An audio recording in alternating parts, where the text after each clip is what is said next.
When we first started, my biggest fear,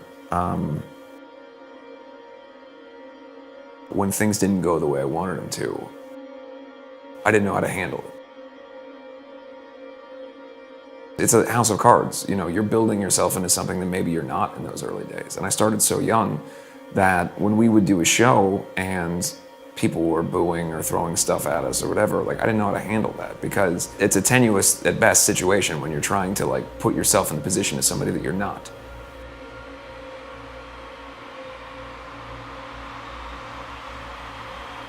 We played a show in Newcastle in 2010, and it was our first UK headline tour. I was so much of the mindset that I was gonna have to defend us against people that hated us, that I was spent most of the show just prowling around sort of looking for a problem. And I remember Jonathan, our tour manager, has been, you know, in my life since I was a teenager and best man at my wedding. He's here today, probably on the other side of that door somewhere. He was laughing, and I went over, oh, what are you laughing about? And he was laughing and saying, you know, they're all happy that you're here. Like, you know, this is not, we've gotten past that point. So from that point forward, it became about being the most comfortable version of myself on stage. You know, I don't ever go to bed in a hotel room without checking underneath the bed, checking everything, convinced that there's something that's going on. I have to have all the lights on. I have to have a certain show on TV. All of my histrionics and all the things, the rituals that I do, the way I used to deal with them was by drinking. Now that I've been sober for all these years, I just find ways to either laugh about them or make them work. I've always viewed whatever it is that I am, or whatever I have, or whatever you want to say, as a superpower that I didn't know how to use as a kid. There is no one more specific than me. There's no one more driven or hyper-fixated than me. When I think of something that I want to do, I deliver it in every possible way that I can, and I will obsess over it until it's exactly what it needs to be. I mean, all of it is therapeutic. All of this. The dressing up in crazy clothes and making something of yourself that didn't exist before, all of this was a means for me to create something outside of the scared kid that I was. The thing you have to really be able to find is, even if you're someone with a lot of social anxiety, the opportunity to be able to share a moment with people is what's most important. So for me, I can say honestly that when people come up to me and say that my lyrics have inspired them, or that the music that we make has been impactful positively in their life, I know that it's because it's going through the prism of what it means to them. The best connection that you have with somebody is when you have common ground, right? And the common ground we have is something I have experienced is something that they have experienced in some capacity. So my responsibility is to continue to do that, to give the best performances I can on stage, to give them that moment of hopefully escapism, removal from the drudgery of day-to-day life, the ability to rise above the shit that you're dealing with and just have fun. And then on a lyrical level and a musical level, to deliver something that hopefully inspires them, makes them think, but at the end of the day that they want to listen to. And being able to play a song and see it connect with somebody, that has really grown over the years, and it's something I feel really consistently at this point. When I was a kid, I was terrified of anything that was about like death or dark things. Now, I never had an imagination that led me to think that I was going to get killed by any of those things. It was more so just that the idea of something being scary was in fact scary. The fear of that to someone maybe wouldn't understand that as a kid, I was really certain that Len Carew was like a demonic force. And in those days, I couldn't look him up on the internet to see what it looked like. I couldn't see the show. You know, I grew up in Ohio. There weren't touring productions of it. This is a show from the 70s that wasn't, at the time, experiencing any sort of revival. So all I had was the back of this CD, and the picture is Len Carew with his arm up with the switchblade up. Angela Lansbury's got the rolling pin up, and he's got blood on his shirt. And then the cover is a drawing rendition of the two of them, and in blood it says Sweeney Todd.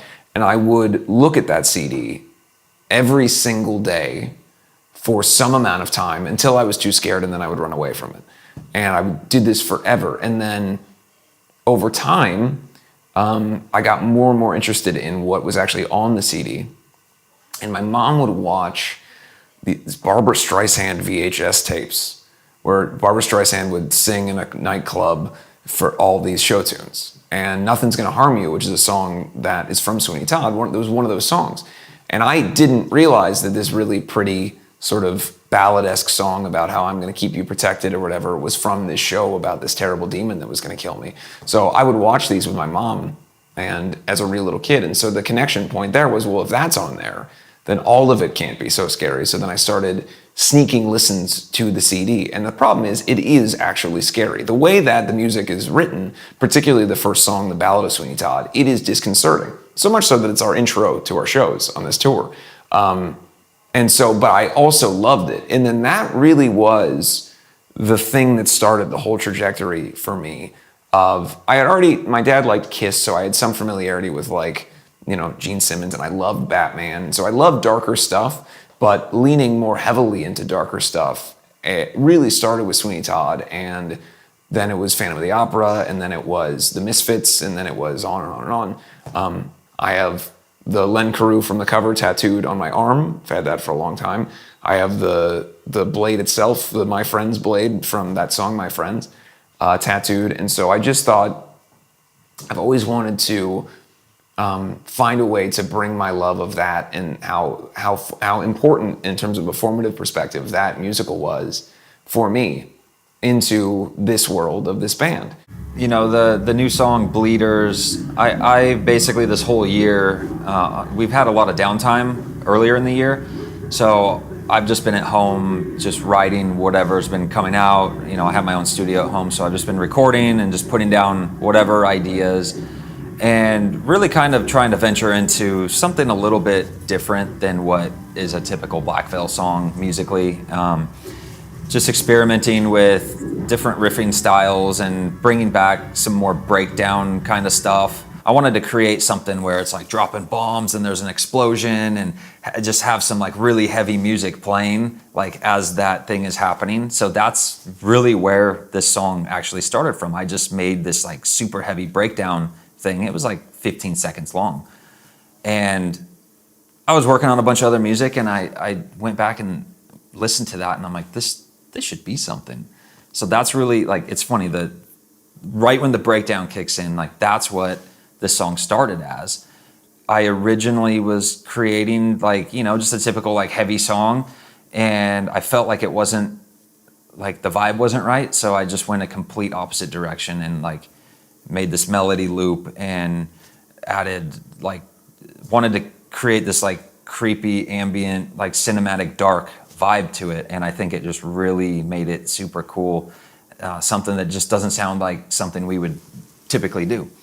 Ultimately, the idea was, how do we write a song based on this bed of music? How do we write around this and make it feel like a Black Veil Bride song? Not a Black Veil Bride's parody song, in that it feels like an evolution of the band musically, and also something that evokes this Sweeney Todd character. And then lyrically, how do I attack that? So it took a while to get to that point and figure out exactly what the narrative is, because I didn't want the song to be about Sweeney Todd. I wanted it to be able to be something that is directly connected to me. And from a lyrical perspective, one of the things that has been one of the strongest driving factors that I have in my career and life is revenge. Everything has been about showing people that they were wrong. I have the word revenge tattooed on my back, on my shoulder, because it is the monkey on my back that I carry around. It is very hard to not exist with the I'll fucking show you attitude. Since I was a little kid, it's always been that way because I was never picked first. You know, this band was never picked first. We were never the darlings of anything. We were primarily made fun of or seen as less than. I have always viewed everything I do under the prism of I will fucking show you. And that is what Sweeney Todd's story is. It's revenge. I don't intend on murdering anyone. I just want to be able to do the things I want to do. And in that way, I'm getting my revenge and I'm showing these people that didn't believe in me. But the truth of the matter is that no matter how much vengeance you have in your heart or how much you want to get back at these perceived individuals that wronged you, you cannot separate yourself from humanity. You cannot make yourself infallible or pretend that you don't have things that you were wrong about or things that you didn't believe in or people that you dismissed. Everyone does that. The balance and the juxtaposition lyrically is everybody is a person. Everybody has these feelings of inadequacy. Everybody wants to get revenge on somebody else, and aren't we lucky that that's the case? Aren't we lucky that we're all motivated to exist, to live, to be able to make something, either substantial or not? To just do stuff every day is in itself a victory, to just stay alive. The song is a little bit about both of those things. It's both the fact that I know that we're all human and we all bleed, so to speak.